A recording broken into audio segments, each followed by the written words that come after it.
Yay! Here we are in the UK. The weather is shining. It's April. Can you believe it? We are hotter than the Algarve. Our average temperature today is 22 degrees. It's a party. And in the Algarve, it's a mere 18 degrees.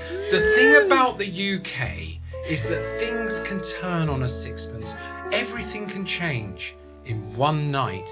Welcome to the Internet Seriously, a humorous look at tech, news and politics. I'm Lucian Taylor in sunny, glorious Oxford.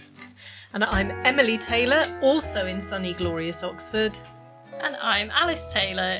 I thought we were going to have the Ibiza party summer mix. I'm a bit confused. I can hear kind of Hawaiian guitars and stuff. I'm feeling really chill. Calming. Well, the guys had 30 seconds to find something. Anyway, that's enough of that. Thank you very much. Back to reality. Coming up today, enduring US tariffs reshape the global tech supply chains, and the UK firms are watching closely. Next, we follow the Global Anti-SCAMS Summit, which we were attending, which emphasises collaboration, victim support and AI-powered prevention. We discuss the key takeaways from the Global Anti-SCAMS Summit in London 2025. And finally, the TikTok sale deadline dooms. There you go. The TikTok sale deadline looms. Will the UK's king of homemade porn win the bid?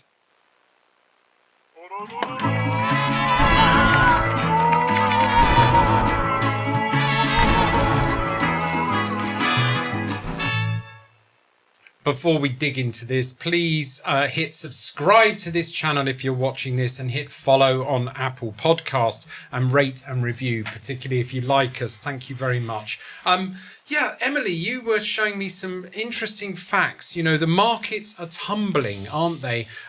We've got these US tariffs which have been pushed out there. In Oxford, we are trembling because although it's a sunny day, the BMW next door, the mini factory, is facing a 25% tariff on imports. That's not even a punishment or a vendetta. It's just saying, if you're American and you want to buy a mini, as it's coming from Oxford and not being built in America, it's going to cost you 25% more. What kind of hit is that? That's huge. And I saw in the Oxford Mail today that the BMW boss, the mini factory boss, is warning that this is just senseless and really going to hurt both Americans and, of course, people here in Oxford. But I've been watching what's been happening to the tech stocks. I mean, just the stocks today. are crashing, aren't they? Crashing. So Apple down over 9%. Amazon, Meta, nearly 9%. ARM, the chip designer, down over 9%. Nvidia, nearly 8%. Google and Microsoft also affected, not so much. So clearly everybody, and particularly you can see, I think, those tech firms that have a hardware element, where it's made in China, made in Asia, are really going to struggle with these tariffs. And we'll come back to the hardware point, because that's where you start to think about, all the stuff in cars as well. I've got a thing. So the Switch 2 was announced this week. And so the Nintendo Switch 2, the newest gaming console, and there's been a lot of complaints online about how expensive it is and how expensive games are going to be in America. So is that from Japan? Nintendo. And it's interesting just thinking about, I'd never heard of a tariff before this year. I had no idea what it is. And it's this feels like a very abstract kind of like, screw this country, screw that country. And actually now we've got very tangible, real-world examples of how it impacts the everyday. What do you think about that, Alice? I know that you personally are buying a house, have bought a house, and if you found that overnight your house is 8% worth that much less, what do you think about that? Yeah, well, I guess I'm very unusual and lucky being able to buy a house at all. And it's a very complicated process. And the bottom line, is it not, Emily, is the stocks. Because and Trump is saying we've had the second day now where stocks are tumbling. These are pension funds. These are people's savings pots. These are old people who have put their money away and they're hoping to live on the returns. And basically they're saying there's no returns for the next year. Yeah. And Trump's saying everything's fine. He actually said everything's going great with 8-9% tumbles. What does bad look like? Well, also it's he is the master of the soundbite, even if it's the opposite of the truth. He's also obsessed with Wall Street, so I'm sure no matter what he's saying, he will be worried about this. Of course, the long-term plan is that by putting up these walls of tariffs, it will encourage people to onshore manufacturing back into America.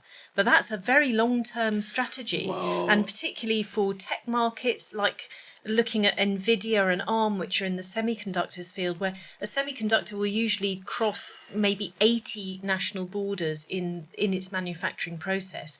So onshoring that sort of manufacture is not as simple as it sounds in tech. Let's strategize about this, Alice, in terms of the Mini. Okay, right. You've got a manufacturer who is essentially German, the BMW group.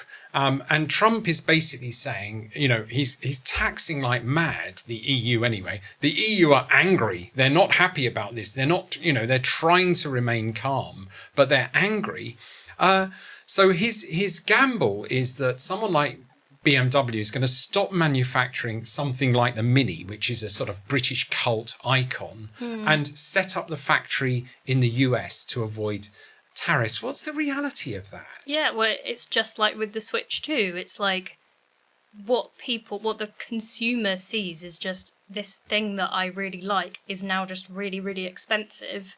And I guess it's easy to kind of be like, oh, it's Japan's fault. Why have they made the Nintendo so expensive? Or it's the Mini factory's fault. And it's been quite funny watching this whole story reported by the BBC, because it will be like, this is incredible for America, says Trump, as stock markets completely tank with like a big line that's like Yes, and we're hearing about a thing called supply chain exodus. So in response to persistent tariffs, tech firms are apparently actively re-evaluating and diversifying their supply chains, because you think actually there are supplies of electronic components and parts for cars and things like that are from the US, which are now subject to colossal tariffs, particularly if those parts have themselves come from China. Yeah, and I think it's a really good point, Luce, because who's being quiet at the moment? Yeah. Who's being the friend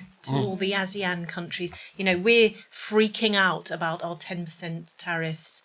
ASEAN countries in Southeast Asia, which don't have great economies, are absolutely being hammered by these tariffs. And China is a good friend to them in their time of need and will provide access to their market of 1.5 billion people. Yes. What do you do, Alice, when you're bullied? Do you try and appease the bully, or do you go into the arms of people who are calm and parental and protective? Well, something I thought is interesting is that the UK's got a 10% tariff. So does the Taliban. So we're in the same group as the Taliban, which is very good. And what about Russia? What sort of tariffs I think they're off the Russia list. got? I think they're fine. Russia and North Korea are not named. So what is also interesting is there's a remote Antarctic outpost island. So there's the McDonald Island, populated by penguins and seals.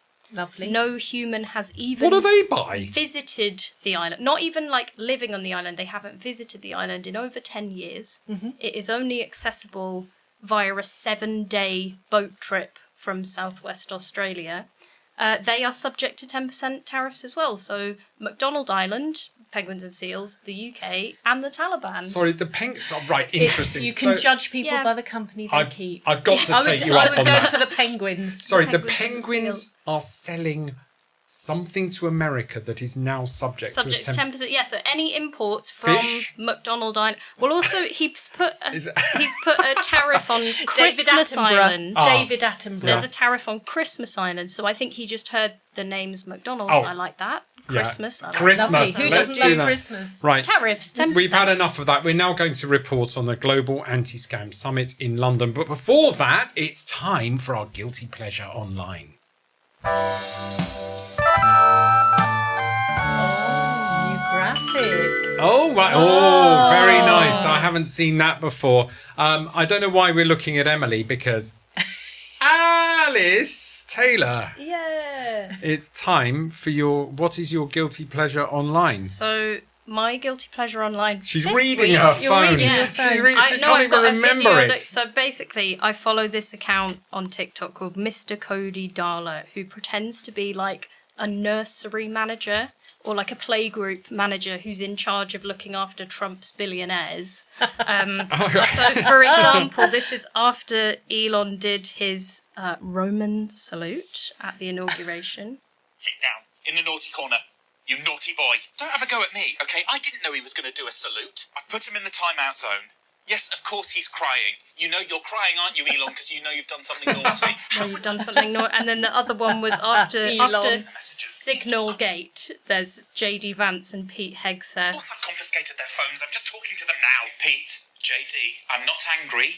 I'm just very, very disappointed. Okay, JD, stop crying. Okay, don't stop And then crying. he's like, They're crying. naughty thing number one is that, Yeah. we had a group chat to discuss Yeah. war National strikes. security. You were meant to be doing finger painting, and you said that your friend Europe is a terrible person. And look at what you were getting so silly with the finger painting that we added a journalist to the group chat by mistake. It was This very is- naughty. We need to hear more and more takeaways from this, because this is fantastic I'm sort of going primary to school subscribe. management Well, also, techniques. Well, I I think left it's a the only comment thing on that one would of work. his. Yeah, I left We a go comment on one of squeaky, his we're going videos, squeaky. which was like, think of what one day of a primary school teacher could achieve with these guys of just like, sit down, you're being a very naughty boy, and that For making he them do has finger developed painting. these characters of like Elon is this kind of unhinged, like runs around just with his finger paints. Mark Zuckerberg is this kind of pathetic child, and all the other billionaires kind of bully him.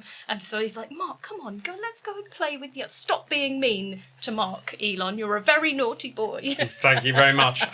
Next up, the Global Anti-Scam Alliance. This is a company that we're very proud of. It's a not-for-profit that we are actually merging with, I'm proud to say, and they have a very large and growing popular summit this year in London, 2025, at the Queen Elizabeth Hall down near Parliament. Emily, there's some key takeaways. I asked Gemini, the Google AI, to tell us the key takeaways. What would you think? Because it's pretty there. International cooperation is an imperative. Urgent requirement for an enhanced global collaboration amongst governments, and saying the launch of the Global Signal Exchange platform, which we manage, signifies a commitment to improved cross-border data sharing to track and disrupt scam operations effectively. That's point one. The next, they're talking about a victim-centric approach, thinking about humans and people. And then finally, obviously, you have to have some AI in almost everything we talk about. Tech as a double-edged sword in the scam battle. What do you think about that? You were both there. Emily, I'll ask you first. I thought that the Global Anti-Scam Summit was superb. The Global Anti-Scam Alliance always do an incredible job of these events. They bring together huge crowds of people, and there's such an energy among the participants. And for us, given our work with the Global Signal Exchange, it was an incredibly proud couple of days, because we got a shout out from two British ministers From different departments. From many other participants, including the wonderful Kit Boga, and it seemed to be that there was a real commitment among the participants that we need to take action, and that sharing threat signals across borders internationally from multiple sectors is absolutely essential in the fight against scams and fraud. But Alice, it was your first time, wasn't it? I have two questions for you at your first time at a Global Anti-Scam Summit. The first is that you were managing the Global Signal Exchange desk. I'd love to hear your thoughts on that. And the second is you interviewed the famous Kit Boga. And so, first of all, the desk, the key takeaways about the Global Signal Exchange. Were people interested in it? Yeah. What kind of things People were they were asking very, very about? interested. A lot of the time they would ask me questions that I didn't really know the answer to, but then I'd be like, please go and speak to my colleague who knows a lot more about the GSE. But it was really interesting sort of seeing, you know, because the Global Signal Exchange is the first ever, you know, global clearinghouse for information about scams and fraud. So that's really unique. It's one of a kind, and it means that, you know, we've got the police over here with all of their signals about scams, and we've got media, and we've got big tech, and it means that they can all share all of their data. And Emily, this is going a little legal, so I'll flip back to you. The difference between a signal and sort of evidence-based data. Yeah, I mean, the signal I think of as closer to neighbourhood watch rather than mounting a criminal prosecution in court. If you want to convict somebody for a criminal offence, you have to pass the standard of proof, discharge your burden of proof beyond reasonable doubt. That's a very, very high evidential burden. Signals is more like, did you see something dodgy around the bins? Yeah, I did. Yeah, I did too. And so that sort of agglomeration of different people. Agglomeration. I love that word. I don't know if it's even a word. We'll but look sort that of up just and people we'll putting together what they know. Yeah, because it's too fast, isn't it? Too I mean, the fast, scams are happening too quickly. And I think one of the things we also put on a symposium at the event, and we had Kieran Martin, who's the former chief executive of the National Cyber Security Centre here in the UK, and he said scams sort of break the model of policing because first of all they're international and our policing is completely intensely local, but mainly we as a society believe that if we suffer from crime, the police will, one, investigate and two, will convict the perpetrator, and neither of those things happen. And so one of the things I'm excited about for the Global Signal Exchange is for the huge volume of scams and fraud that are reported and that the police cannot investigate because they don't have the resources, hopefully through sharing those signals we can get industry across different sectors to take whatever action they view as appropriate. Wonderful. Alice, we've talked to the great Kit Boga. He's such a supporter of our work and everything we do, both at the Global Anti-Scam Alliance and their summits, but also on our own Internet Seriously, because we talk about these issues. Tell us a bit about Kit Boga. Yeah. And then you met him in person. We did, yeah. So I interviewed him about the Global Signal Exchange, and he was very supportive. And also recorded some footage for a video essay from the Internet Seriously coming up soon. Right. But, you know, we also asked him to come and have a pizza with us and stuff. He's really, really such a lovely guy, you know. I as well hear as he being ducked a out great... of that and regretted it Didn't, because but I was at the next sad... time, Kit, Yeah. let's have that pizza. Yeah, and I agree. I was at the sad dinner that you were at, Kit, and that was pretty... Yeah, I think you missed the pizza. You missed the best one. But something that I thought was a very interesting takeaway from, you know, because Kit Boga did his big speech to conclude the Global Anti-Scam Alliance Summit, where he was sort of talking about...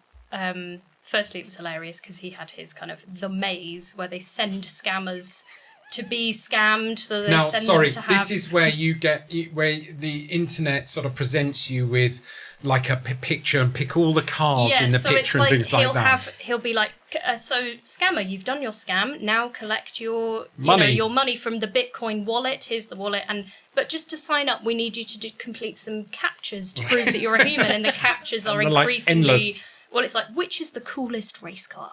And, you know, which... Draw a rat. Draw a rat. Yeah, and it's just absolutely...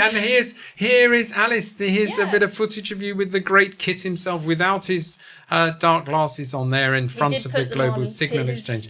Yeah. What you're seeing if you're on a podcast is actually the great Kit himself out of disguise. So, before we move on to our Tech Room 101, I did want to talk about the clip of the week. Alice, what is the clip of the week this week? So we can see the clip of the week, although I think because we were just looking at Kit Boga, we might need a few more moments. A few minutes. Oh.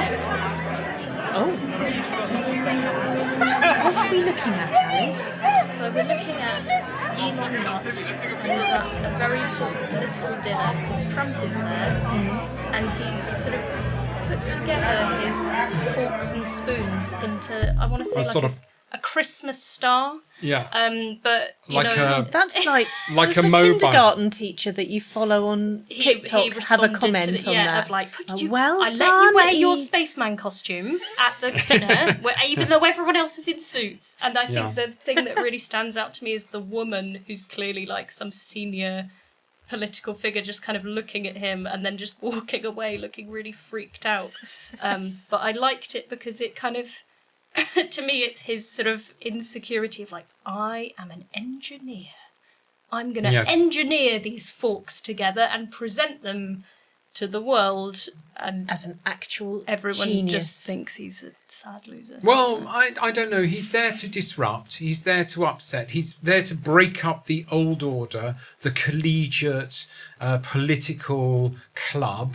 And, you know, I can feel that myself. And what better way of doing it than to build fork and knife mobiles? I think that's Yeah. a very beautiful way of showing disruption. And it doesn't mean Christmas star, you're not yeah. interrupting anybody or Anybody? being No. rude. Yeah. You're just in your own little world making a mobile out of your forks and spoons. This is Bless. fantastic. It's time for our guilty pleasure online. We've just done that. the Tech Room 101. Tech Room 101. We're going to redo that. I read the wrong bit. It's time for our Tech Room 101.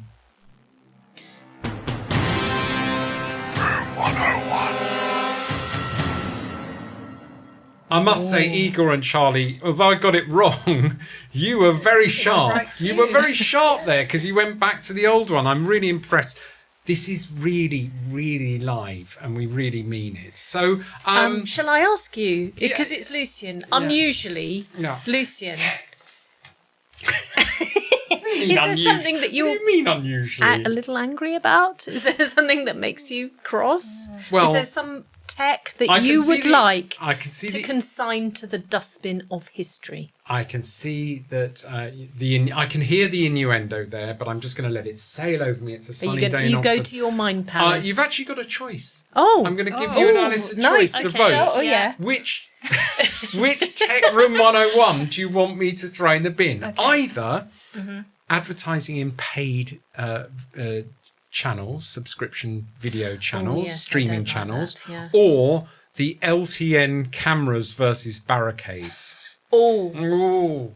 Emily, your vote. Oh, What do you God, want me that's to whinge really about? Tough because It's neither an option. I think. Oh gosh, we often do advertising. That's the sort of go-to Tech Room 101. So I'm going to go for the LTNs. LTNs Cameras for versus... people who don't live in Oxford are this is the an low traffic incredibly- neighbourhood. I'm going to do a trigger warning Yeah. for anybody who lives in Oxford at the mention of LTNs. So, Lucian, tell me, what is the whole thing with barriers versus cameras? I'll answer that, but first I need Alice's vote. Oh, okay. Yeah, let's go with the LTNs. But you know, Okay. we got to be okay Okay. for people to really. It's a Okay. controversial issue. Yeah, you know. I was. It was funny because their independents are standing for election in our area, and they really saw off Labour and the Lib Dems in the city elections, and we're coming up for the county elections, and it's the county councillors in Oxford where all the vandalism is happening. And I talked to a really nice lady who runs or owns the Branca restaurant in the Jericho area. Wonderful restaurant. And she was helping man the barricades and knock on the doors. You know, there's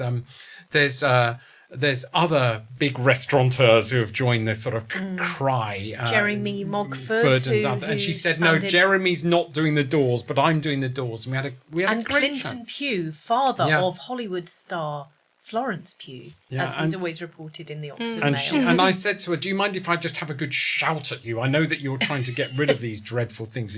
Oh, yes, please, let's do, because it's making everyone so upset. And she said it's the only issue that people care about in Oxford. And I was thinking about that because actually, and why I want to talk about this in terms of the Tech Room 101 is there's a tech opportunity that's missed here. You know, I have enough money to pay extra to go through barriers if I want to. So I'm lucky. I'm happy to do that. If they want to create a disincentive, if they want to lower traffic, and it's meant to be a low traffic neighbourhood, I'm happy to pay a bit more and subsidise those who haven't got enough money to go through it. And that for that you need tech. You know, and what I want to consign to the Tech Room 101 is the absence of tech in this. What they've done is created this Northern Ireland 1970s barricade that stops you driving around your own street. I just think, wouldn't the tech just inevitably be like a printer, just never ever work, report the wrong people, report the police, Gather the wrong information. gather the wrong info.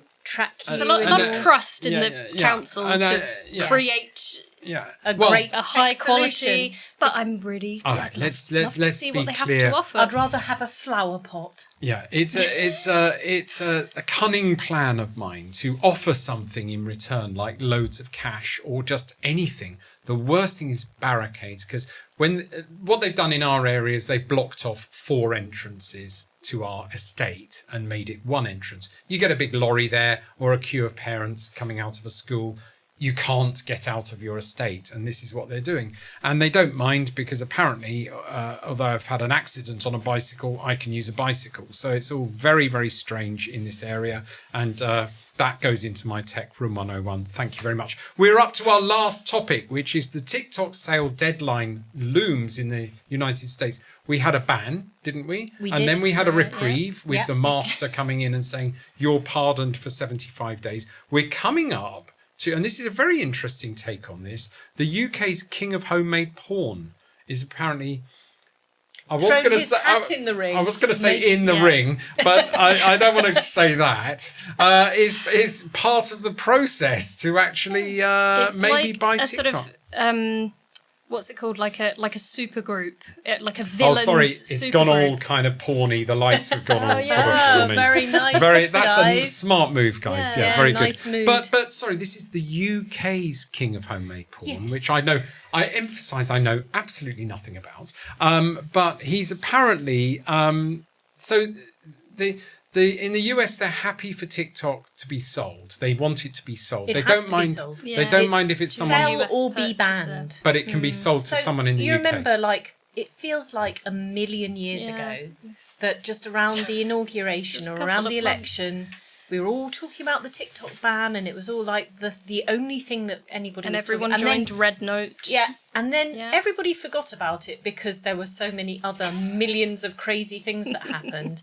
I was actually really surprised to see that the deadline expires tomorrow. Yeah, I thought So it was it like must in be sold October or be something. banned Yeah. tomorrow. So on top of all his tariffs, he's about to crash the social media market as well. Yeah, it's so you'll recall the ByteDance, the parent Yes. company of the very popular social media application TikTok, is owned by a Chinese by Chinese owners. It's a private company. So unusually in this sale, it's not ByteDance that is running the sale. It is actually the White House, and Vice Yeah. President J.D. Vance Has is been very personally involved. taking a role in brokering the Yeah. deal. President Trump is reported to be confident that a deal will be made. I see. So JD so Vance is like, have Who they are done the the right- runners and riders, as it were? again. Tim Stokely, homemade king of porn. King of homemade. King of porn. homemade porn. I'm getting this wrong. Homemade king of the porn. I'm going to founder make a of king of porn at home. OnlyFans. OnlyFans. Because we had a bit of a We thing had a bit about of a training session on how to say OnlyFans, this thing. No, it's OnlyFans. OnlyFans, not Okay. OnlyFans. Right, Done so very well. Thank you. Very well. So Tim Stokely has partnered with a crypto firm. This is like, you couldn't make this up The as an perfect union. ideal bidder. Yeah. Others that are rumoured to be involved: Amazon, although there's question marks about whether that's serious. Mm. Oracle, Blackstone, a private equity company. Now, Alice, you were talking about Mr. Beast. Mr. Beast, yeah, it's like a villains supergroup. It's like all of the worst people. It's like the least terrible option. As a person that makes TikTok content, I was very sad when they were going to ban it, and that few hours where it was banned felt like a very quiet, very sad place, because I love American content creators, and it feels like there's been a lot of talk about Elon Musk buying it, which I think he has said he doesn't want to do. I'm very happy about that. Jeff Bezos, I mean, I guess at least it would just kind of really carry on. Be a bit more professional. Bit boring. But Yeah. Mr. Beast is, he runs For people who Beast don't Games. know who Mr. Beast is. Yeah, he's Beast Games. Beast Games, which is like the Squid Games but real. I see. Because he is rich enough to just create Kill people? Well, maybe. Allegedly. You'll have to watch Beast Games to find out. But I yeah, don't think I want to. would say I'm not hugely excited about the prospect of him buying TikTok. Well, we watch but this space. With Trump, Yeah. it's all just new drama. Now every I'm 10, rooting for 10 Tim minutes. Stokely, Yeah. the UK king of homemade porn. Well done, Em. Very good. Fantastic. Very Before well we done. sign off today, OnlyFans. it's the comment of the week. Do we have a comment of the week, Voice of God? No, we don't. Okay, right. Thank you Thanks, very God. much. Thank you for your candour. We've got, before we finally sign off, please like or share with us. Please subscribe to this channel. We need you. We've been talking about enduring US tariffs reshaping global tech supply chains, and the UK firms are watching closely. Reporting back from the Global Anti-Scam Summit, which has been emphasising collaboration, victim support and AI-powered prevention. And finally, as the TikTok sale deadline looms, will the US's king of homemade porn win the bid? Thanks.